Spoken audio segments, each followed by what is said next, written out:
I want to tell you a little bit about my story. I grew up in a normal American home. I had an amazing dad and mom, a sister and a brother. Life was normal. We played. I did sports.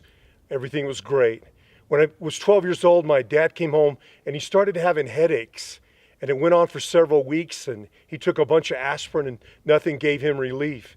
And he eventually went to the doctor, had some tests run, and it turns out he had a brain tumor on the back of his head and was going to have surgery. I still remember my dad telling me goodbye in March and going off to the hospital to have that surgery. And I stayed at my aunt and uncle's house. I slept on a couch. I prayed to God every night. I cried to myself to sleep praying that my dad would have successful surgery and eventually come home. On June 2nd, the last day of school, I walked home, walked up to my aunt's door, and she walked out the door and said, "I hate to tell you this, but your dad passed away today." And I was a baby Christian. I just had received Christ a few months earlier, and it broke my heart to lose my dad. I couldn't believe it. We plunged into poverty. My mother had never worked outside the home. We never owned a home. And my mother had to go to work taking minimum wage jobs to provide for us 3 kids. But God did something through this. He touched my heart. He gave me a heart for the poor because I grew up poor.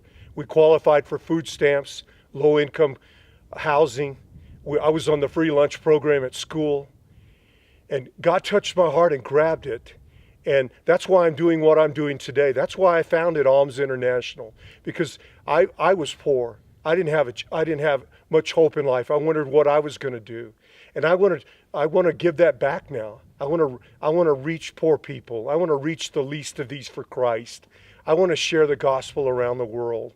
And I pray that you might have a heart for the poor as well. It's almost Christmas time, and I don't even think about what I would want for Christmas anymore. Instead, I want to give. And I bet that's probably where your heart is as well. You want to give something back. So I want to ask you to give to a charity this Christmas season. It doesn't have to be ours. If you're walking up to a store and you see that red kettle, how about put something in there?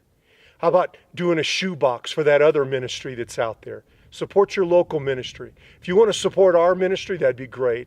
It's Alms International. You can find us on the website at almsinternational.com, or you can find us on Facebook at Alms International, and you can make a donation online or send a check.